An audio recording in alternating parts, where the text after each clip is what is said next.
Hey guys, this is D Flash. I got another video for you. This time we're going to be going through another J&M track. This one's called Atmospheres. Dave and I collaborated on this one and we were messing around with Ohm Studio with the beta, and that's how we started this, and then I finished it up in Ableton. So first I'll play what we did in Ohm Studio and show you a little bit of Ohm Studio and explain why we had to finish it in live. So here's the track, and I'll just go through it in Ohm for you once after we play it. So here you go.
Okay, so that's what we got done, and this was actually just one night of us collaborating within Ohm Studio. And the cool thing about Ohm Studio is that you can actually do live collaboration, and that allowed us to really just come up with a lot of different things that we wouldn't have done if we were just sending files or loops back and forth.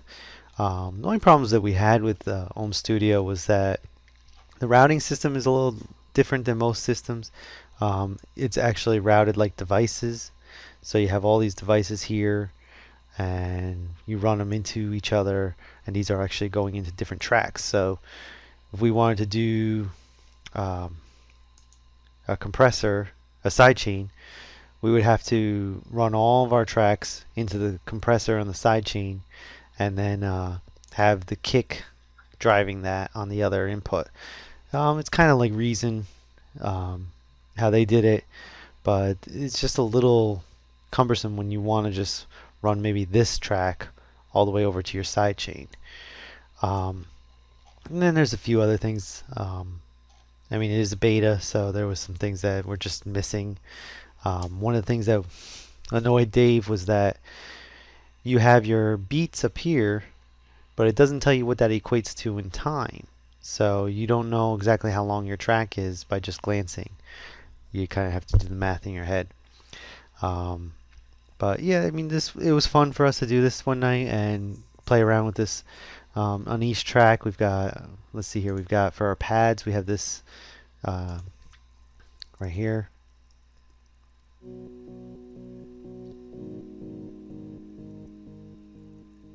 And that's just a core, and actually that's, oh, installed some new plugins on the laptop. Okay, so that's actually core, which is actually running Reactor and Oki Computer. And then we've got battery, which is actually just running the simple dance kit. And then we've got massive for our bass. Oops.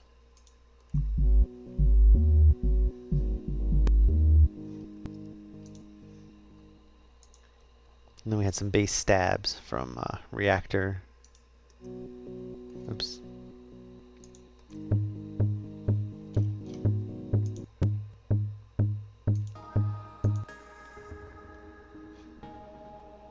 And here's our 303.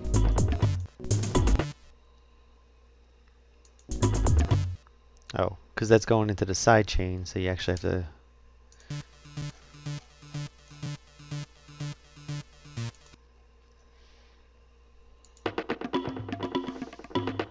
Here's some percussions coming from machine. Computer sounds. I don't think we ended up using that. And then here's some of the stuff from machine that we did. Cool thing with that was that when we loaded machine, because we have the same packs for machine and expansion packs, we were able to hear and see everything that each other were doing through Ohm Studio, even though we were just working over the internet. Here's some more percussion. All of this was actually mostly done in machine.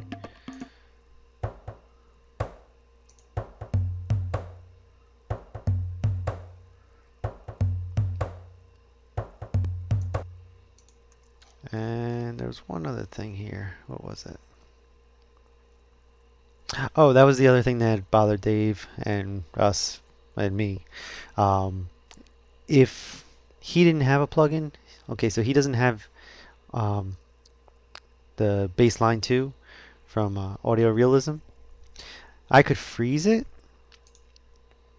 so that bounces it down, and then he can hear it, but he can't move it. So, you know, if he wants to expand this part and make it longer, he can't move this, so it doesn't actually make it any useful other than that he can hear it. We'll cancel this. Okay, so that's pretty much what we did in Ohm Studio. The nice thing is that Ohm does let you export all these separate tracks. So that's all I did. I bounced them all to separate tracks and then brought them into Ableton. And here's let's close this. Here's the final results of the track after working on it. And then we'll go through this and I'll show you what we did to get our end results.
Okay, so I know that was a little longer of a clip, but just wanted to show you what's going on in the track.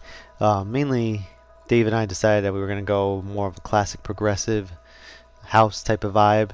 So what we've got here is we doubled up the pads. So here's the pads from Ohm Studio, if you can hear it.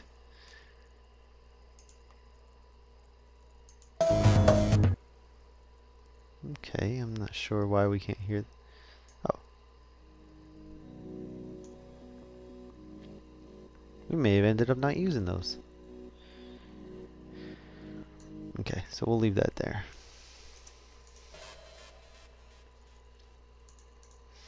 Alright, so here's the bass. I think we ended up changing this from what was in Ohm to something just basic, but gives it that drive. We give it a long cutoff rise to keep it changing throughout the track and also mess with the resonance. And what we did was we doubled it up. I put the mini Moog on here also. So we've got, and then we've got the massive one, which gives us this. And what we did was I made a rack in here, and so that we could process the different frequencies differently. This is actually some of the tricks I picked up from looking at the live sets that the Minus artist posted on the Ableton live site. So if you go to the Ableton live site and then look for the Minus artist live sets, there's actually some pretty cool tricks that they're doing in there that if you look at it, you can learn a bit. So what we've got here is we've got multiband dynamics on here, but it's just acting as a crossover. So this is just the low frequencies.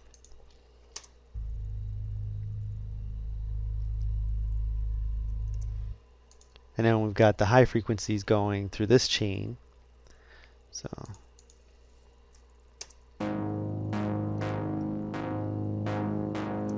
because we turned off high, everything from 120 up is going through this chain. So if we turned it on, it would just be the mids, but because we turned it off, everything above 120. Then we have a nice EQ curve that's raising the highs. It's going through a saturator. This is actually just another preset that was in the Minus artist stuff. I'll show you it.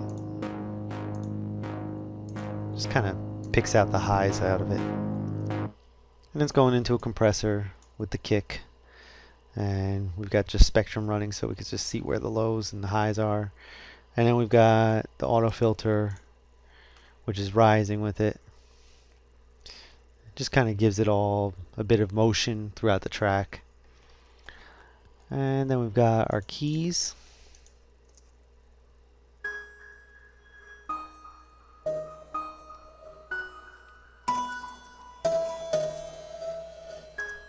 And we've got this going into guitar rig. Okay, that's fine. Which has is using the Golden Ghost preset, which gives it that bounce back type of sound. So, and here's what it sounds like without it.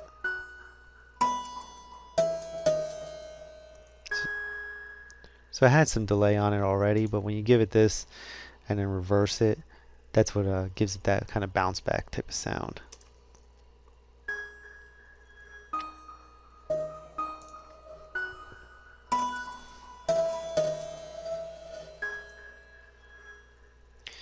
And then the ping pong delay has the repitch on it, like I've showed you in the other tracks. And we've just messed around.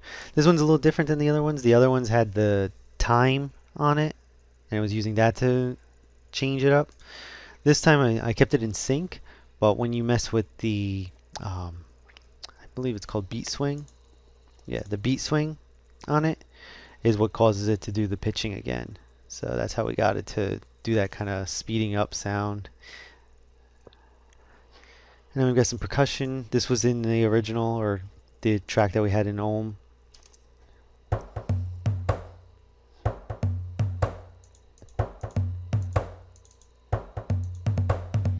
and we just EQ'd out some of the lows from the toms so that it didn't muddy up the lows. Then we've got our drums. There's nothing on the main drum channel. We compressed the kick drum a bit and tried some overdrive on the kick to give it a little hum, but I found that it just sounds better with just the compressor. It was just a little too much. There's nothing on the clap or the hi-hats. This was from the Ohm track. Actually, I'll just show you. This was actually all we made it. I made it just after the export. This was made in Machine.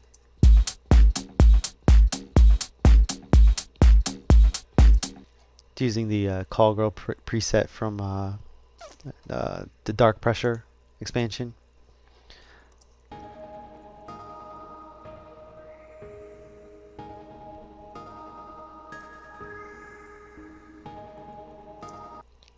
That's something from the Ohm Studio set, and then this was also from that.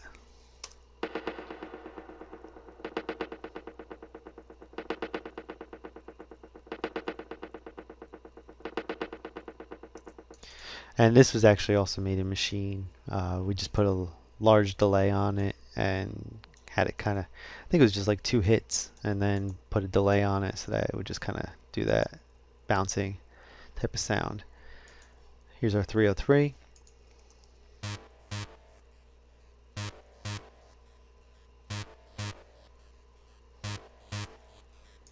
And then this is what it sounds like in the peak of the track.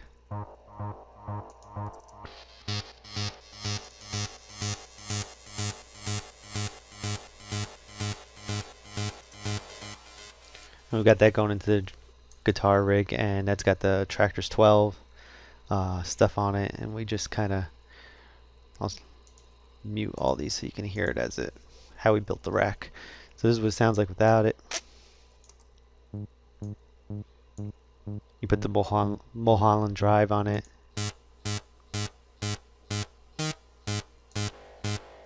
Lo-fi. And here's our delay.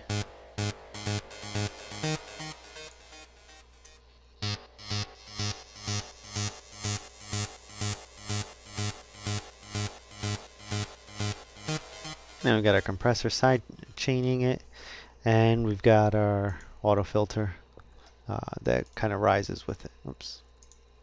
Let's put this back. Kind of rises with it. So we've got actually the cutoff from the baseline rising, and then at the same time we've got the cutoff from the auto filter. It gives it a bit more dramatic rise.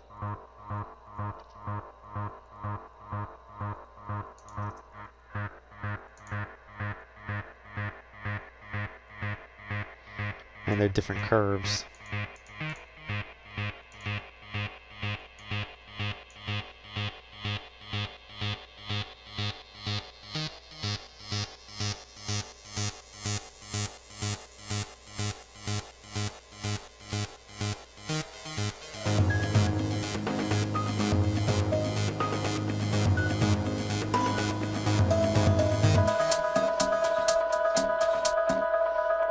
Now we just have these percussions that we had from the Ohm track. So, I mean, there's not much to dive into this, but there's just a few tricks that are pretty cool that I thought that you would like to see. If you have any questions, feel free to leave a comment or subscribe, and to check out some of the other videos. I think I've got one more video to post from this album. The album is coming out in September, and it's going to be called Masks, and it's going to have 9 total tracks, some that Dave finished and some that I finished, and it's going to be a good release, and I hope you like it. Definitely check it out. It'll be on Beatport, iTunes, and all those sites, and I probably will have, like I said, one more video to post from this, and then hopefully I'll have some new tracks to share with you guys. Alright, thanks for checking it out, and like I said, just make sure you subscribe.